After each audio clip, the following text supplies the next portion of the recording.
Bismillah ar-Rahman ar-Rahim. Maintenant, on détaille bien les trois critères ou bien les trois signes cliniques, électriques et biologiques pour poser le diagnostic d'une péricardite dans sa forme aiguë. Donc, on commence premièrement par la clinique. Donc, notez-vous bien que les signes généraux sont une fièvre. Donc, on parlera d'une inflammation. Donc, entre 38 et 38,5. Il ne s'agit pas d'une fièvre en plateau. Donc, une altération de l'état général. Si on vous pose la question aussi des sueurs, des arthralgies, des myalgies, donc ça c'est du syndrome grippal. Le voilà, un syndrome grippal ou un syndrome pseudo-grippal, il est fréquent, mais il n'est pas aussi obligatoire. Donc l'épanchement pas obligatoire, cet syndrome grippal pas obligatoire. La fièvre, c'est pas en plateau, c'est entre 38 et 38,5.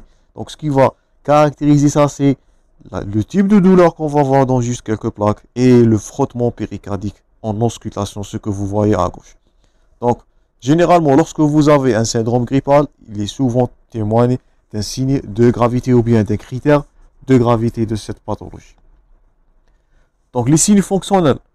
Donc, premièrement, la douleur. On revient à ce qu'on avait dit précédemment. Donc, c'est une douleur qui est, notez-vous bien, donc tout ce qui est gras, bien sûr, c'est à retenir. On peut vous poser la question. Quelles sont les caractéristiques d'une douleur péricardique? Donc, c'était une urgence. Toujours, vous pouvez consulter à tout moment le cours des douleurs thoraciques. C'est toujours disponible dans la sémiologie cardiaque. Donc, elle est brutale, premièrement. C'est une douleur intense. C'est une douleur, bien sûr, rétrosternale, voire dans certains des cas médio-thoraciques. Elle n'a pas une irradiation vraie. Donc, c'est pas comme le syndrome coronarien ou l'ischémie ou l'infarctus du myocarde qu'on va traiter prochainement. Cette dernière, elle est volontiers peut-être prolongée comme on a vu dans les formes intermittentes et elle n'a pas un rapport ni à l'effort ni au repos. Donc si vous avez une symptomatologie qui est dépendante à l'effort, donc vous êtes devant un syndrome coronarien. On va voir, je répète, ce dernier prochainement comme prochain intitulé. Donc vous allez voir la différence entre une angine de poitrine, entre une douleur thoracique et bien sûr entre un syndrome coronarien. Donc, je répète, douleur brutale, intense, médio-thoracique, un patient qui est penché en avant, vous pouvez ajouter ça. Donc, calmé par la position penchée en avant, où l'inspiration et l'expiration, elle est superficielle, l'augmentation du volume respiratoire ou bien du volume pulmonaire va aggraver cette douleur. Et, bien sûr, une douleur qui est non rythmée ni par l'inspiration, ni par l'effort et le repos. Donc, si vous avez ce tableau-là dans un contexte clinique, vous allez penser à une péricardite dans sa forme aiguë.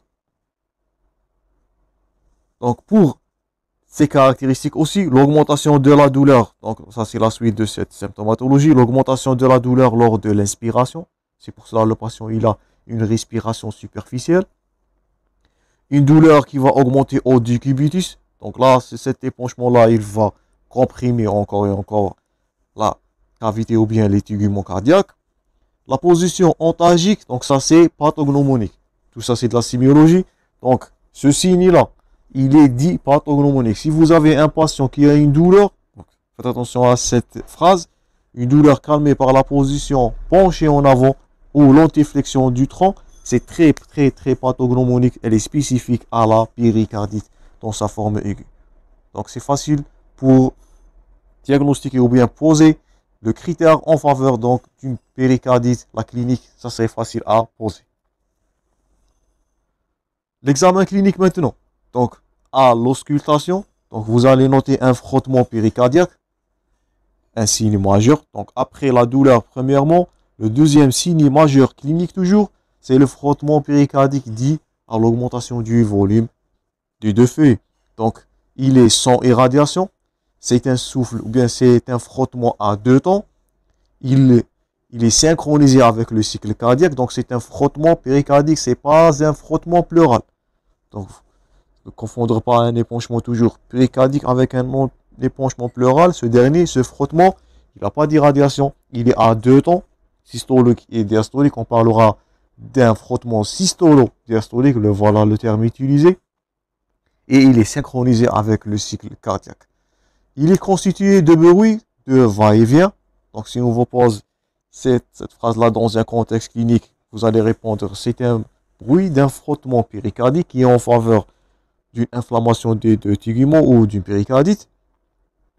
Ce dernier, historiquement décrit comme des bruits, notez-vous bien ce terme-là, sur pas de neige ou un crissement sur un cuir du cuir neuf. Si on vous pose la question, on avait entendu chez un patient après une auscultation qui a un syndrome grippal ou pseudo-grippal, qui a une douleur thoracique penchée en avant, calmée par la position penchée en avant, c'est très en faveur d'une péricardite.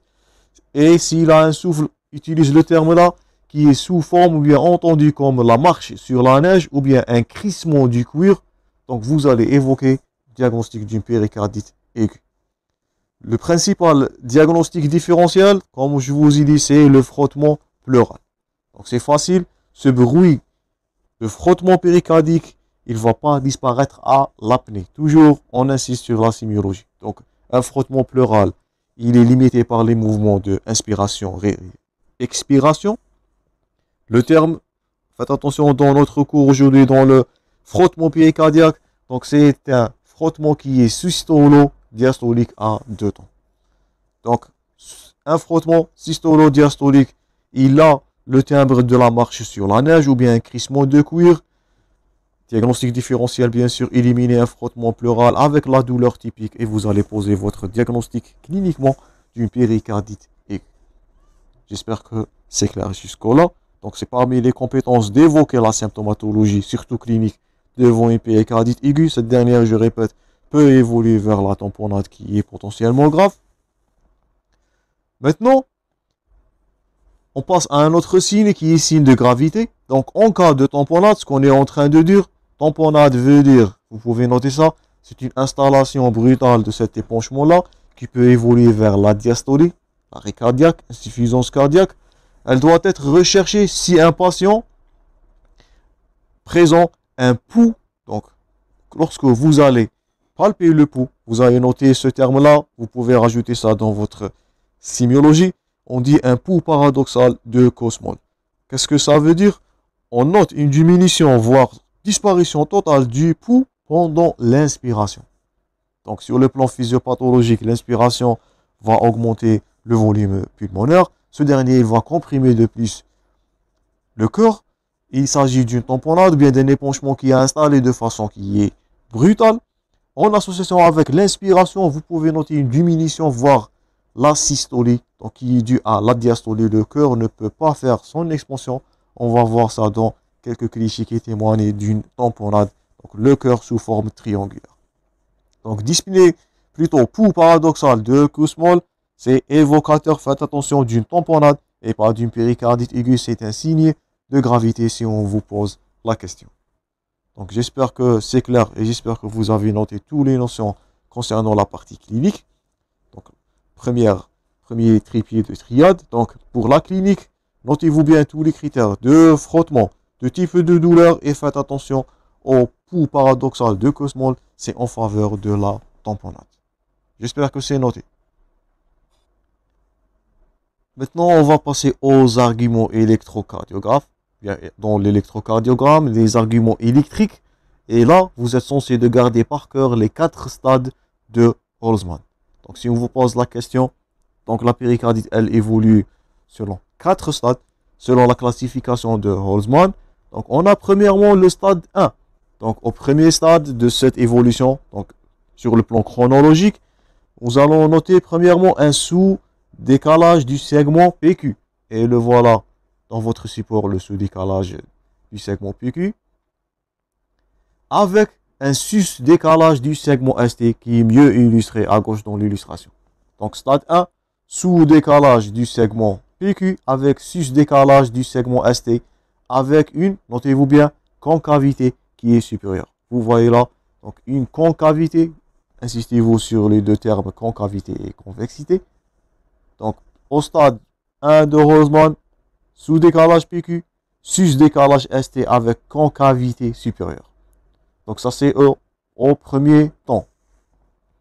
Stade 2, donc au stade 2, donc vous allez noter une onde T qui est positive, parfois arrondie. Donc on dit que cette dernière, elle est en verre de montre.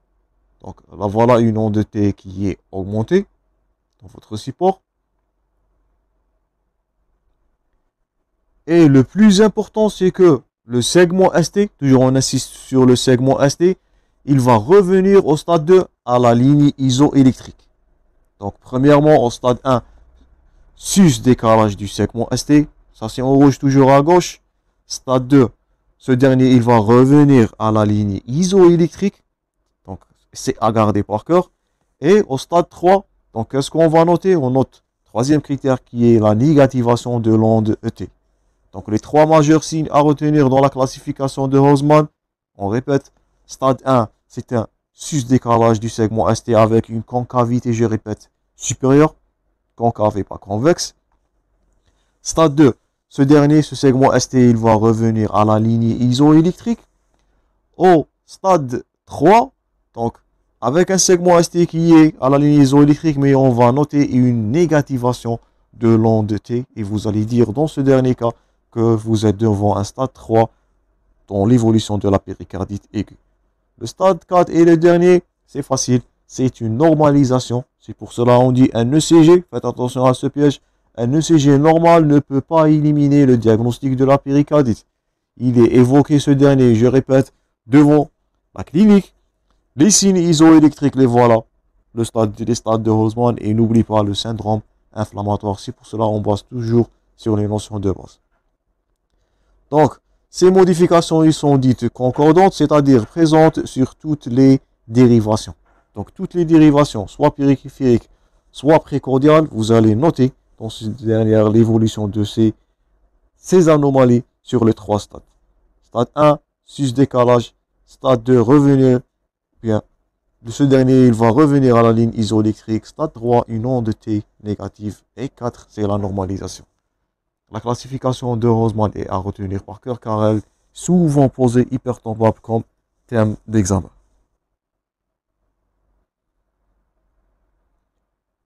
Donc les voilà toujours en électrocardiogramme. Notez-vous bien le terme, la concordance. Donc ces signes isoélectriques sont retrouvés dans toutes les dérivations. Donc les voilà toujours les stades de Hozman. Et là, ce qu'on est en train de parler précédemment, si vous avez cet aspect-là, dans la radiographie thoracique, qu'est-ce que vous notez là? Un épanchement de grande abondance, un aspect en cœur triangulaire. Dans ce dernier cas, vous allez évoquer quoi? Vous allez évoquer, là, c'est une tamponnade qui est potentiellement grave. Donc, deuxièmement, les signes électriques, j'espère que c'est noté.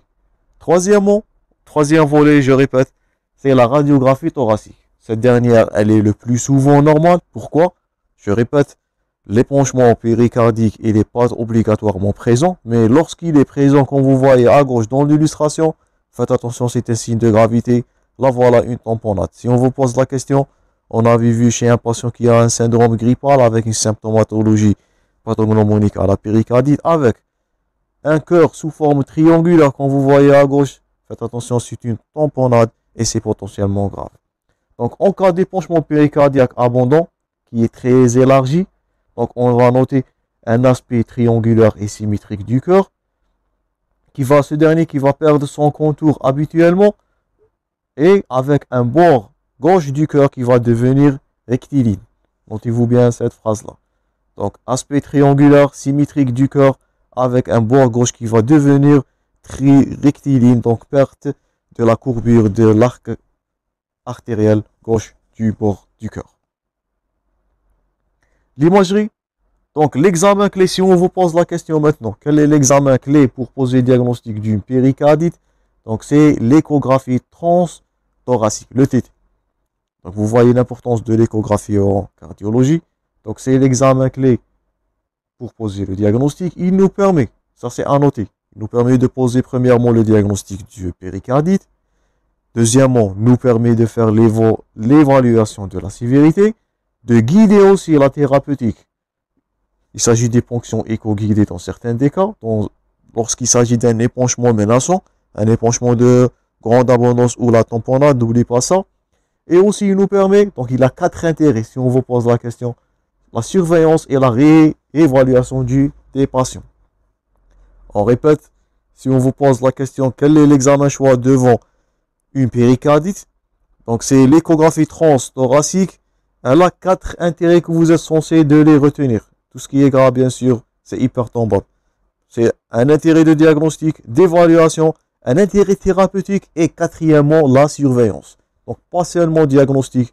Donc, c'est pour cela qu'on dit que l'échographie transthoracique, c'est l'examen clé devant une péricardite. J'espère que vous n'allez pas oublier ça. Voilà toujours une échographie transthoracique. Elle nous montre un épanchement. Donc, ce qui est en rouge là dans votre support. Donc, une structure qui est non échogène. Elle est en faveur d'un liquide, ou bien un aspect liquidien qui est situé entre les deux feuillets et en faveur d'un épanchement péricardique. Toujours l'échographie transthoracique, l'examen clé. D'autres examens maintenant, on va passer au scanner thoracique et l'IRM. Donc ces derniers, ils ne sont pas l'examen clé, mais ils vont ou bien nous permettre de poser ou bien d'éliminer d'autres diagnostics différentiels lorsque l'aspect dans l'échographie n'est pas très décisif. Donc, elle nous permet de poser son intérêt, soit la TDM ou l'IRM, faire du diagnostic différentiel, rechercher une cause sous-jacente, et c'est un élément très important en cas de constriction. On va voir ça dans la péricardite chronique. Lorsqu'il s'agit d'une péricardite constrictive, donc là, c'est où ce scanner thoracique et cet IRM vont trouver leur indication. Donc, si on récapitule, l'examen clé pour la paraclinique, c'est l'échographie transthoracique, n'oubliez pas ça, l'IRM et la TDM nous permet, notez-vous bien, ces 3 intérêts, diagnostic différentiel, la cause sous-jacente, et bien sûr, leur rôle et leur indication devient très importante en cas de la notion de construction qu'on va voir prochainement. Là aussi, ce sont des autres images en IRM. Maintenant, dernièrement, on va passer au dernier triade, troisième composante pour poser le diagnostic, qui est la biologie, qu'on avait vu précédemment dans la première partie. Donc, qu'est-ce que vous allez noter? Je répète, un syndrome inflammatoire, on avait vu ça au début de ce cours, une hyperleucocytose, une augmentation du fibrinogène, élévation de la CRP, élévation de la vitesse de sédimentation. Et là, vous avez troisièmement votre syndrome biologique. Donc, vous avez 3 volets cliniques, électriques, faites attention aux classifications de Roseman, et troisièmement biologique, CRP, hyperleucocytose, fibrinogénémie, ou ce qu'on associe le terme à ce dernier, un syndrome inflammatoire. Donc, la recherche étiologique sur le plan biologique, elles ne sont pas faites de façon systématique. Donc, 3. Ce qui est à retenir de cette partie, les 3 critères ou bien les 3 majeures lignes pour poser le diagnostic cliniquement, électriquement et biologiquement. Avant de conclure, on arrive à ce dernier tableau. Donc, les critères, je répète, les 2 critères cliniques sont la douleur thoracique et le frottement péricardique. Donc, c'est un tableau qui résume tout ce qu'on avait dit. Donc, cette douleur, elle est penchée en avant, exacerbée par l'inspiration, c'est tout ce qu'on avait dit. Elle a un rythme cardiaque systolo-diastolique. Cette dernière, la douleur thoracique, donc par ordre de fréquence, elle est présente dans 95% des cas. Le deuxième signe, c'est un frottement péricardique, qui est un frottement, je vous invite à noter les critères, râpeux, maximal au niveau du bord sternal gauche, qui est ausculté avec le diaphragme, qui est présent dans 25% des cas. Donc la douleur, le premier critère clinique majeur, le frottement péricardique qui est répandu dans 25% des cas, les modifications en ECG. J'espère que vous allez retenir dans cette partie la classification de Roseman, sus-décalage ST concave vers le haut, ou bien un sous-décalage du segment PR, voire même revenir à la ligne isoélectrique, voire une onde T négative selon le stade. Ces signes-là, ils sont présents dans 40% des cas. Et dernièrement, je répète, l'épanchement péricardique, il n'est pas toujours présent. Donc, souvent, il est minimisé, mais si ce dernier, il est important, il s'agit d'une suspicion qu'on va voir d'une cause néoplasique ou une cause bactérienne. Et si on vous pose la question, si tu vois une cause bactérienne, bien sûr, on a géré, c'est la tuberculose dans sa forme péricardique, qui peut être responsable d'un épanchement péricardique de très grande abondance. Donc ce tableau récapitule et résume tout ce qu'on avait dit dans cette partie. Il nous reste que quelques formes spécifiques ou bien quelques formes rares de cette péricardique. On va voir prochainement la notion de myo-épicardique et bien sûr la prise en charge et la conduite thérapeutique devant la péricardie. Donc nous sommes arrivés à la fin de cette deuxième partie. Bon courage toujours dans vos préparations, chers collègues.